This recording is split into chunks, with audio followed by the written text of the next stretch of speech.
Eu tenho estudado a chamada Via Sacra ou Via Crucis, que são os últimos momentos da vida de Jesus e o caminho, o percurso que ele faz entre o pretório de Pôncio Pilatos, onde ele foi julgado por 2 vezes, e o Gólgota, ou o Monte Caveira. E era caveira porque havia muitos crânios espalhados pelo chão. Ali era o lugar em que criminosos e também revolucionários que tentavam expulsar os romanos, os italianos da Judéia, eram crucificados ali. E depois os restos mortais ficavam perambulando pelo chão. Por isso era Gólgota, que é caveira, um monte caveira, onde havia muitos crânios espalhados, esqueletos pelo chão, dessas pessoas que eram vítima da mão pesada de Roma na Judéia, sob o comando do prefeito ou do procurador geral, Pôncio Pilatos, que herdou essa posição política depois de um outro procurador chamado Valério ou Valérius Grato. É interessante a história. Então eu voltei a me interessar.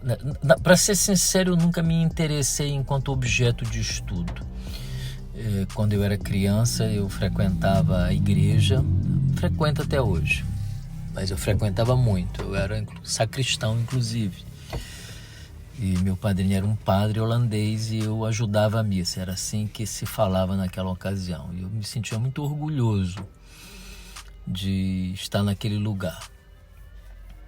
E eu via aqueles quadros, né? Em geral não são quadros tão agradáveis de serem contemplados. E via as pessoas fazendo, de maneira simbólica, a peregrinação de Jesus até o Gólgota, com as diversas estações. Recentemente um fato inédito me alcançou e me colocou de novo frente a frente com as estações dos últimos momentos da vida de Jesus. E aí eu voltei a estudar e a ler de forma mais detalhada cada uma dessas 14 estações. Eu tenho a pretensão, é uma pretensão que raramente eu consigo cumprir, uma vez que eu não consigo funcionar de uma maneira muito organizada. Os meus comentários, as minhas falas, os meus vídeos, eles sempre estão envolvidos de algum modo com um momento emocional meu. A disciplina necessária, né, para se realizar um projeto não é alguma coisa que seja fácil para mim e talvez não seja nem alguma coisa que eu queira. Muito provavelmente não segui uma carreira acadêmica por causa disso. Então, 3 estações em especial me chamou a atenção, que são as 3 quedas de Jesus ao longo do percurso, ao longo da Via Sacra, ou da Via Sagrada, do caminho sagrado, do tal, né, de Jesus, né? O tal no sentido de ser o caminho da individuação de Jesus, os momentos difíceis em que ele é efetivamente posto à provação para que uma nova vida pudesse surgir a partir da vida biológica dele.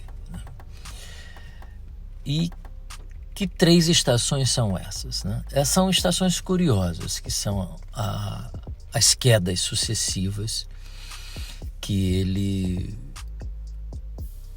comete, né?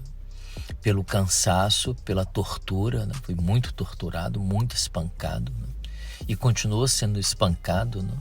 Na frente da população, uma maneira da política romana desencorajar qualquer tipo de atitude messiânica ou eventualmente revolucionária, o que não era o propósito de Jesus. Jesus não tinha um propósito político direto, né?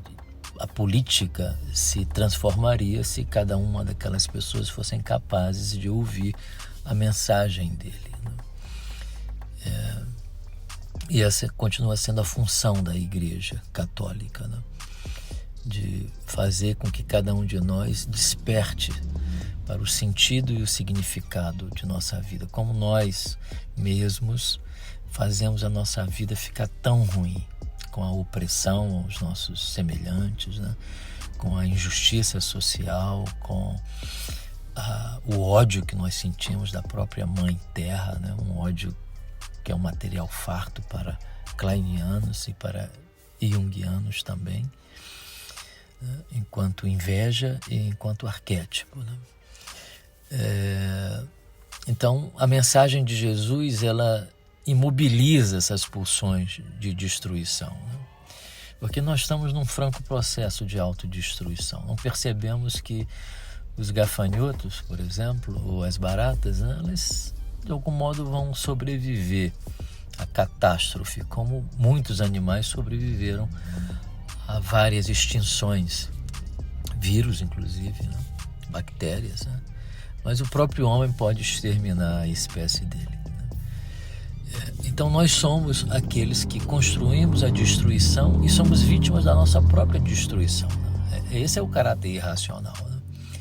Nós criamos uma sociedade injusta, mas se vamos à rua podemos ser assaltados e mortos, né? Então a gente vê grandes bolsões de pobreza espalhadas pelo mundo, como se não nos atingíssemos isso. E aí nós ficamos olhando para Marte, querendo ir em Marte, não sabemos exatamente fazer o que, levar o que?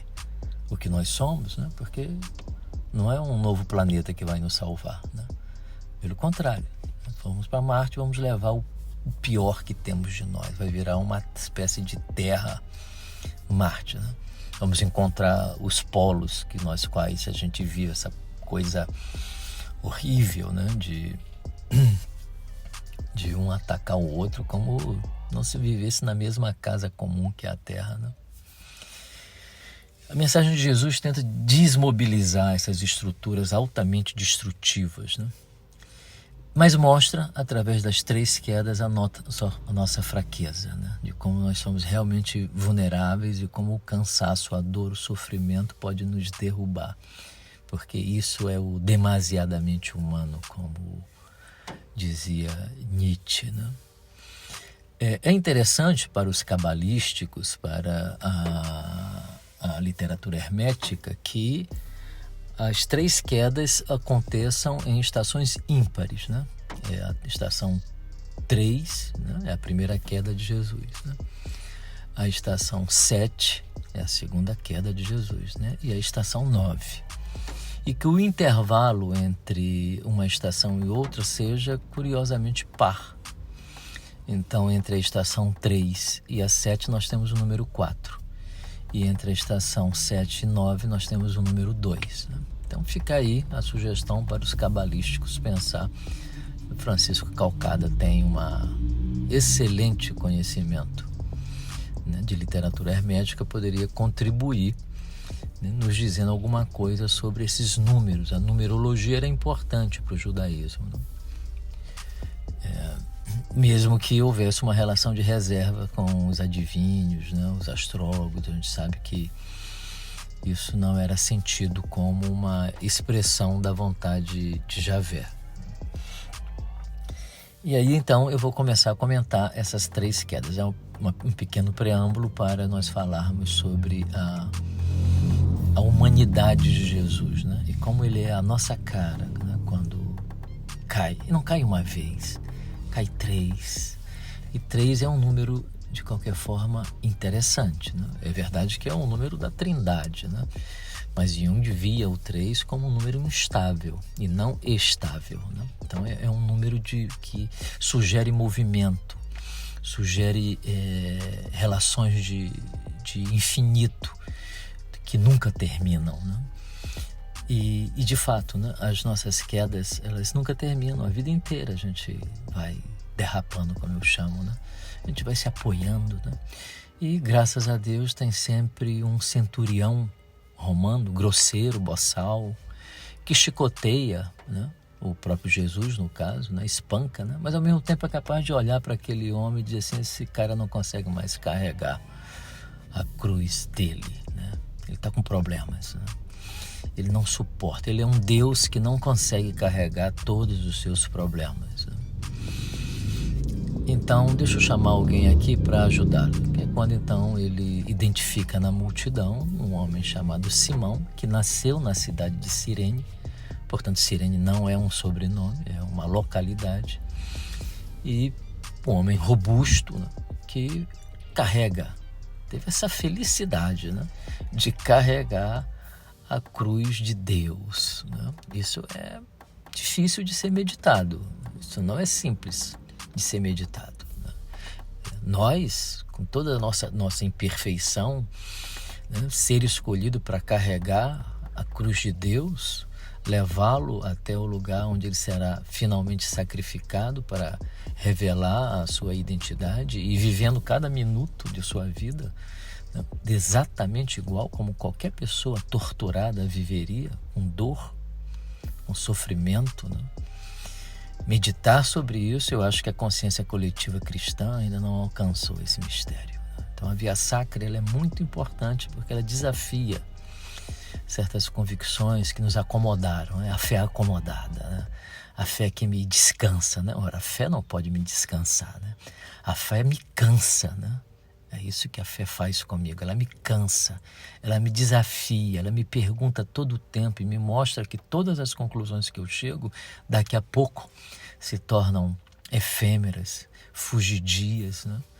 Porque novamente a dúvida é levantada, os questionamentos são levantados e é através desses questionamentos que nós nos aprofundamos no mistério. Nunca vamos saber, mas mesmo assim queremos nos aprofundar para querer saber, né? Então, o que eu vejo sempre é isso, né? A fé que acomoda. A pessoa fala como se tivesse certeza, né? Ao invés de... E se alguém diz ao contrário, reage, né? Porque está identificada com a verdade, com o que eu chamo que são os donos de Deus, né? Eu chamo assim essa expressão, eu uso os donos de Deus, né? Estão convencidos de que sabem, né?